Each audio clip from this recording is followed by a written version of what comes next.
Dottore Montalto, al via il primo congresso nazionale Endocommunity e il 7° convegno agrigentino sulle malattie endocrine.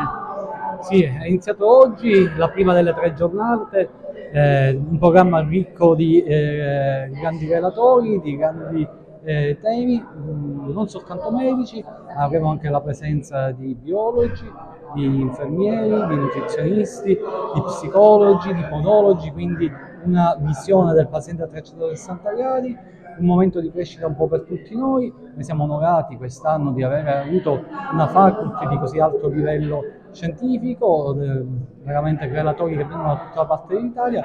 Siamo contenti di fargli conoscere la nostra città, specialmente quest'anno che siamo capitale della cultura. Per noi è veramente un motivo di vanto. Ecco, tanti specialisti che parleranno sotto vari aspetti della malattia. Il punto della situazione.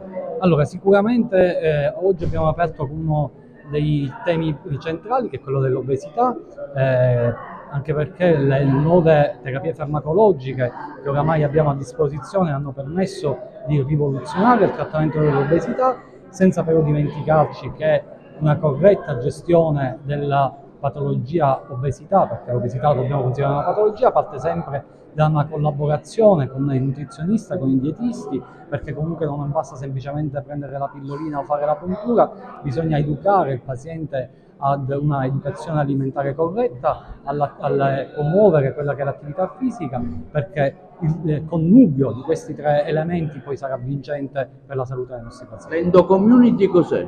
L'endocommunity è un gruppo di medici, nasciamo essenzialmente come gruppo degli endocrinologi, ma oggi si è espanso anche ad altre specialità.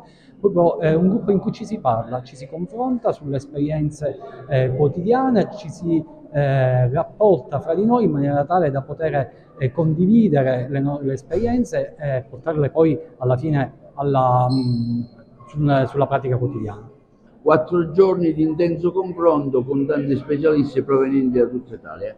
Sì, questo è il primo congresso nazionale della community, un raggruppamento non solo di endocrinologi, ma anche di tutta una serie di altre specialità che lavorano strettamente con noi endocrinologi e metabolisti, tutta una serie di realtà che in ambito sanitario collaborano con noi, dagli infermieri ai biologi, ai nutrizionisti, agli psicologi, tutta una serie di figure che in questi giorni collaboreranno con noi alla creazione di tutta una serie di percorsi che sono quelli che fanno nascere la community e che vedono in questa realtà quella che è lo spirito proprio di un raggruppamento che nasce dalla volontà di gestire e curare al meglio la salute dei nostri pazienti. Con le novità che emergeranno in questo convegno relativamente alla cura del diabete? Ma le novità sono tante, sicuramente si farà riferimento a quelle che sono le terapie farmacologiche innovative, quelle che sono le grandi opportunità che noi abbiamo e non solo in campo di patologia diabetica ma anche nel trattamento dell'obesità,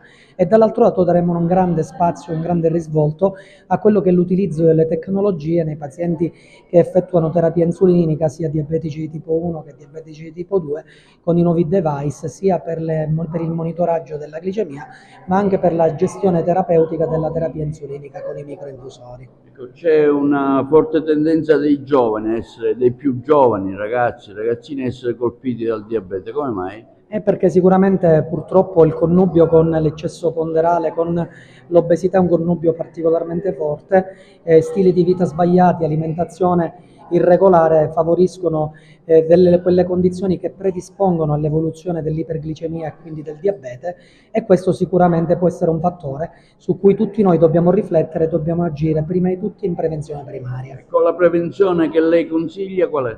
Indubbiamente un'alimentazione regolare, fare attività fisica, considerare quello che è opportuno nella quotidianità per ridurre il rischio dell'aumento del peso e di tutte quelle condizioni ad esso associate. Ecco, in nostra provincia com'è, diciamo, facendo una statistica dei casi? Ma la realtà sostanzialmente è in linea con quello del territorio italiano, l'incidenza della patologia diabetica è intorno all'8-10%, l'obesità è un fenomeno invece purtroppo in esponenziale incremento, per cui è necessario uno sforzo sinergico di tutti, non solo di noi medici, non solo di noi specialisti e medici in medicina generale, ma anche della di quella che è la realtà politica che deve imporsi in tal senso e gestire quelle che sono le risorse sfruttando quelli che sono i percorsi per una prevenzione primaria efficace. Tanto come valuta questa iniziativa che si sta svolgendo qui ad Agrigento, una 4 giorni intensa che vede tanti specialisti da tutta Italia confrontarsi? Ma un evento molto importante anche perché aggrega e racchiude tutta una serie di specialisti endocrinologi e comunque provenienti da tutta Italia e interessati a un argomento così importante qual è il mondo dell'endocrinologia che regola praticamente tutti i sistemi metabolici del nostro corpo. E con la sua esperienza al convegno quale sarà? L'esperienza del convegno, ripeto, non può essere che positiva, perché quando si discute, quando si parla, quando ci si confronta, la scienza diventa un'applicazione pratica nella nostra quotidianità. Il senso del suo intervento? Ma il mio intervento riguarda una patologia, diciamo, abbastanza di nicchia, molto importante, ma diciamo di una patologia che viene erroneamente considerata rara, che riguardano i tumori dell'ipofisi. L'ipofisi è una ghiandola centrale del nostro sistema endocrino, da cui però deriva il controllo di tante ghiandole, quale la tiroide, quale il surrene, quale le gonadi, l'allattamento nella donna, per esempio, e la regolazione del metabolismo dell'acqua. E le malattie che colpiscono questa ghiandola sono malattie complesse che purtroppo sono provate da un riconoscimento, da una diagnosi tardiva e quindi la tempestività è conoscerle, diciamo così, se posso lasciare un messaggio, conoscerle per riconoscerle. Sì, è un incontro molto importante, molto apprezzato, in un territorio assolutamente di grande livello, non sono io che lo devo dire, che mi riporta anche alla mia infanzia, perché le mie origini sono di questo territorio ed è importante il territorio.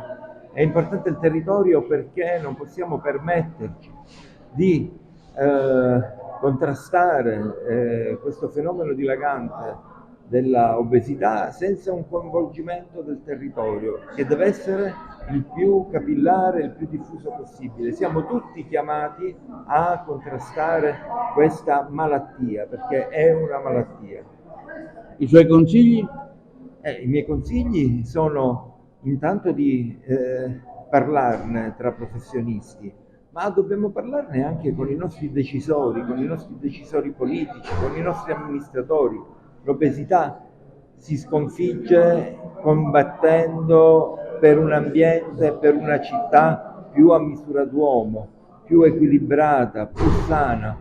Il concetto oggi è di una salute, one health, una salute unica. L'uomo è in salute con l'ambiente.